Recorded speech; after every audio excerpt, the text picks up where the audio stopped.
দলগাঁও আৰক্ষীৰ বৃহৎ সফলতা। আৰক্ষীৰ জালত পৰিল 6জনকৈ জুৱাৰী। দৰঙৰ দলগাঁও থানাৰ অন্তৰ্গত পদুপৰি গাঁৱৰ পৰা 6জনকৈ জুৱাৰীক আটক কৰে দলগাঁও আৰক্ষীয়ে। গাঁওখনত দীৰ্ঘদিন ধৰি জুৱা খেল অনুষ্ঠিত কৰি আহিছিল জুৱাৰীৰ দলটোৱে। সোমবাৰে নিশা দলগাঁও আৰক্ষীৰ দল এটাই গোপন খবৰৰ ভিত্তিত 6জন জুৱাৰীক আটক কৰাৰ লগতে জুৱা খেলত ব্যৱহাৰ কৰা জান্দি মুণ্ডা, ডাব্বু আদি সামগ্ৰী জব্দ কৰিবলৈ সক্ষম হয়। উল্লেখযোগ্য যে আৰক্ষীয়ে 7জনক আটক কৰিছিল যদিও সোধা-পোছা কৰি আন এজনক এৰি দিয়াৰ লগতে 6জনক জেল হাজতলৈ প্ৰেৰণ কৰে। আনহাতে জুৱাৰীৰ বিৰুদ্ধে আৰক্ষীৰ অভিযান অব্যাহত থাকিব বুলি সংবাদ মাধ্যমৰ আগত মন্তব্য কৰে দলগাঁও আৰক্ষী থানাৰ ভাৰপ্ৰাপ্ত বিষয়া ক্ষীৰোদ বৈশ্যই।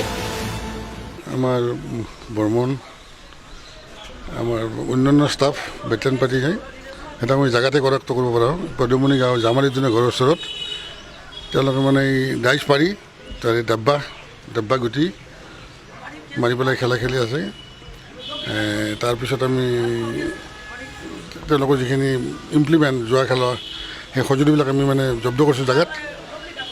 ডাইজৰ গুটি, ডাইচ, কম্বল এনেকুৱা ধৰণৰ বস্তু আমি চিজ কৰিছোঁ। আমি 7জনক কৰাক্ত কৰা হৈছিল, কিন্তু এজন আচলতে নিৰ্দোষী আছিল। তেওঁলোকে তেওঁৰ মানে এগেইনষ্ট হেৰি পোৱা যোৱা নাই যে জড়িত বুলি মানে পোৱা নগ'ল। বাকী আমি 6জনক আজি কোৰ্টত ইতিমধ্যে আমি চালান কৰাৰ ব্যৱস্থা কৰিছোঁ উপযুক্ত ধাৰাত মনোযোগ দি পেলাই গেমলিং এক্টত, গতিকে যাতে তেওঁলোকে শাস্তি পায় আৰু এৰিয়াটোত যাতে আমি মানে গেমলিঙৰ কথা যাতে আমি পৰৱৰ্তীভাৱে যাতে আমি শুনিব লগা নহয়। ৰাইজৰ পৰা কমপ্লেইন পাই আছিলোঁ আৰু গোপন সূত্ৰে আমি গম পাইছিলোঁ আৰু পৰৱৰ্তীভাৱে আমি এইবিলাকৰ এগেইনষ্টে মানে ষ্ট্ৰং ব্যৱস্থা লোৱাৰ কাৰণে আমি বাধিত থাকিলোঁ। কানুনমতে কাম কৰিম আৰু এইবিলাক আমি কোনোমতে ৰেহাই দিয়া নহ'ব। বাতৰিত যিমানখিনি ওলাইছে তাতকৈ আমি বেছি ধৰাৰ চেষ্টা কৰিম আৰু আসামীবিলাকক অলৰেডি ঘৰৰ মানুহবিলাকক জনাই দিয়া হৈছে। ফৰ্মেলিটি অনুযায়ী তেওঁলোকক গ্ৰেপ্তাৰ কৰা হৈছে।